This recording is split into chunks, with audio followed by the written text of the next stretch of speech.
Commander, you've received a new message at your private terminal.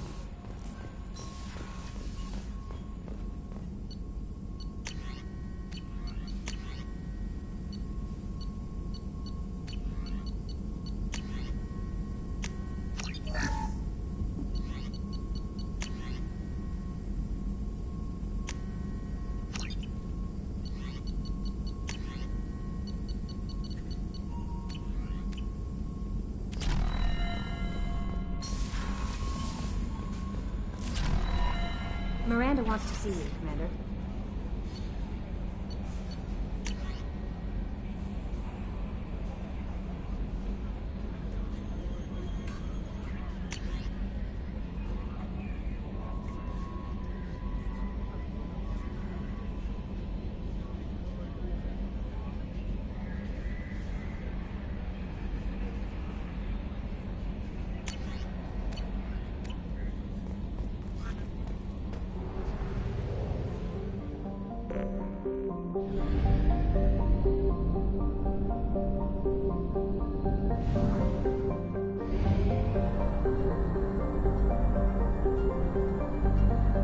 We have used half our fuel.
What's this area of the ship? This is the commanding officer's quarters. It's larger than the quarters of other warships I've served on. This is a Cerberus vessel, not an Alliance warship. Accommodations have been made for personal taste. That said, this space is directly under the exterior pressure hull. The fitting yard workers called it the loft.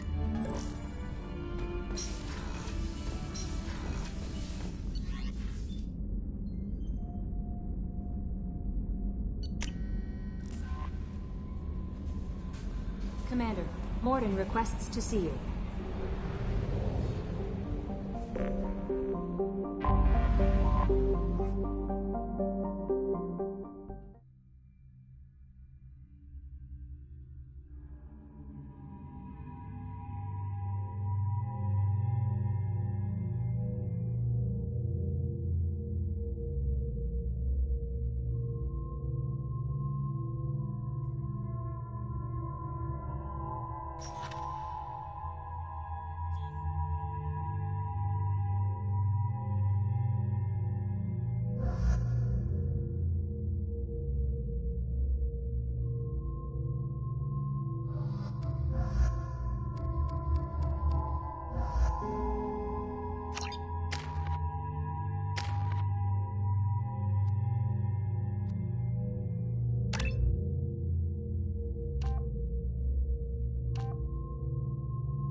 Welcome to Nosastra, Commander Shepard.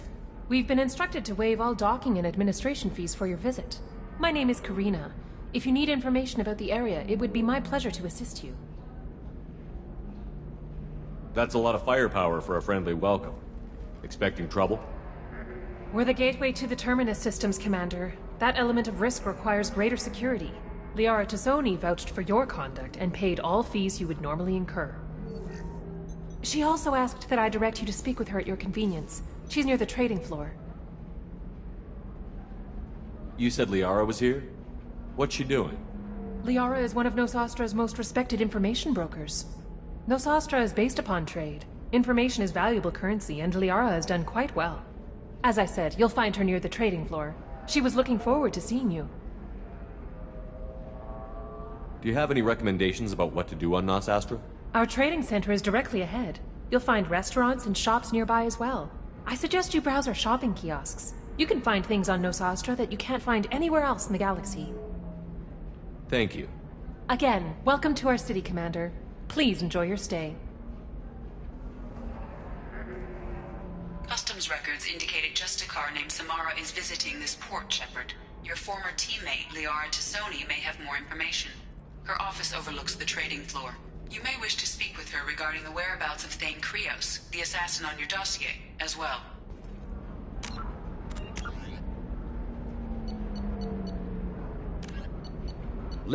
The Elcor are a citadel species native to the high-gravity world Dakuna. They are massive creatures, standing on 4 muscular legs for increased stability. Elcor move slowly, an evolved response to an environment where a fall can be lethal. This has colored their psychology, making them deliberate and conservative. Elcor's speech is ponderous and monotone. Among themselves, scent, slight movements, and sub-vocalized infrasound convey shades of meaning that make a human smile seem as subtle as a fireworks display.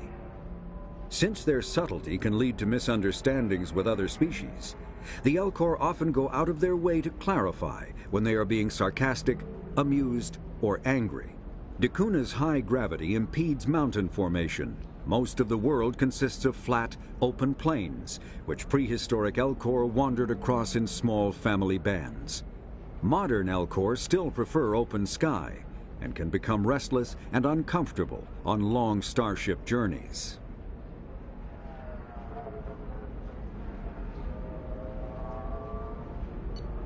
The Geth are a humanoid race of networked AIs.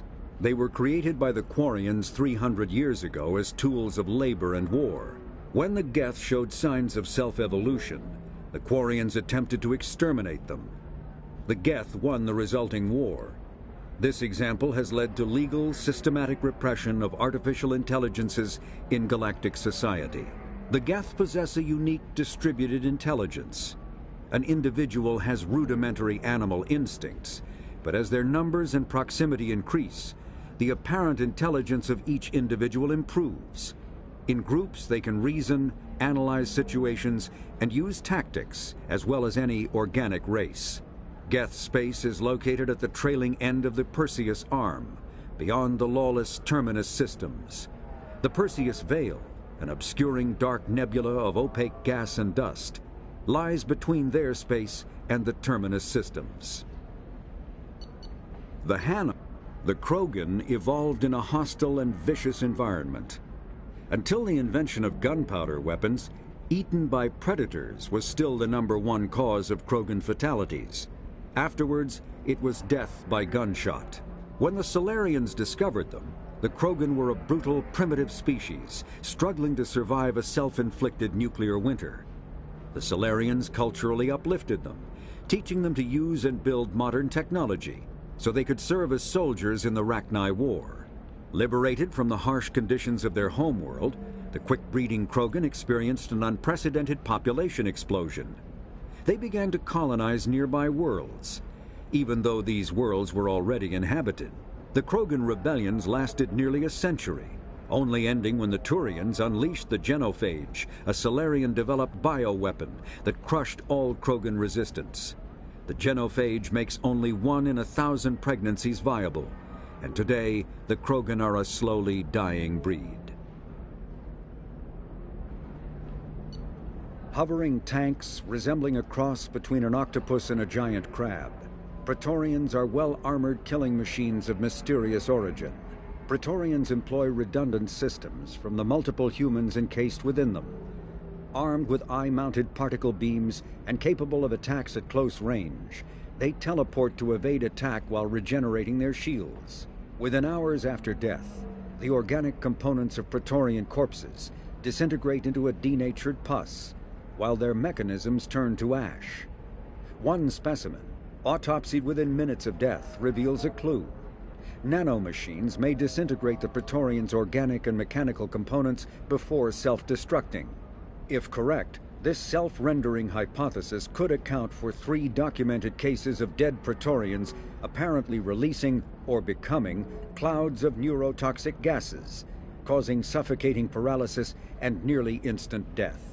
In one remote facility, 17 soldiers died from gas inhalation while assessing the Praetorian.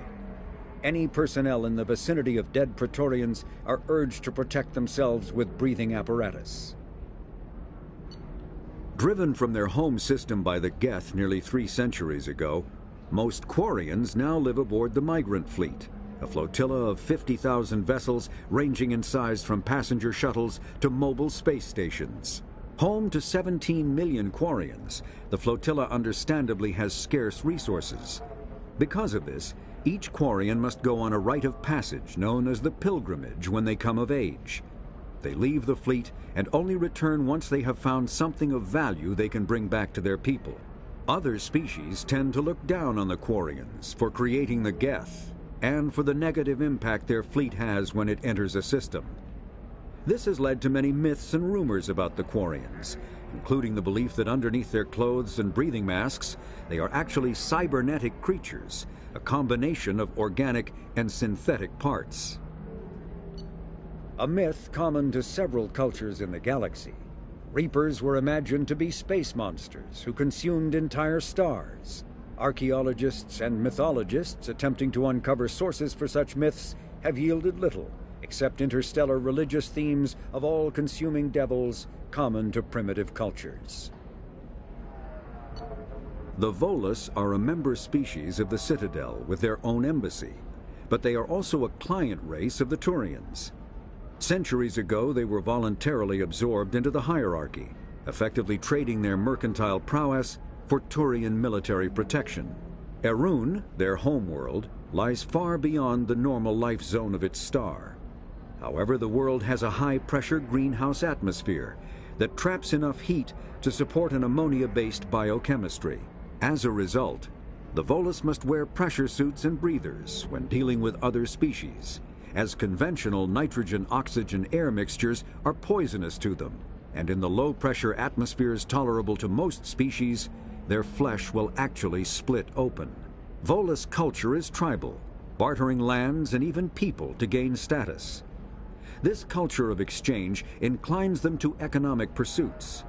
It was the Volus who authored the Unified Banking Act, and they continue to monitor and balance the Citadel economy.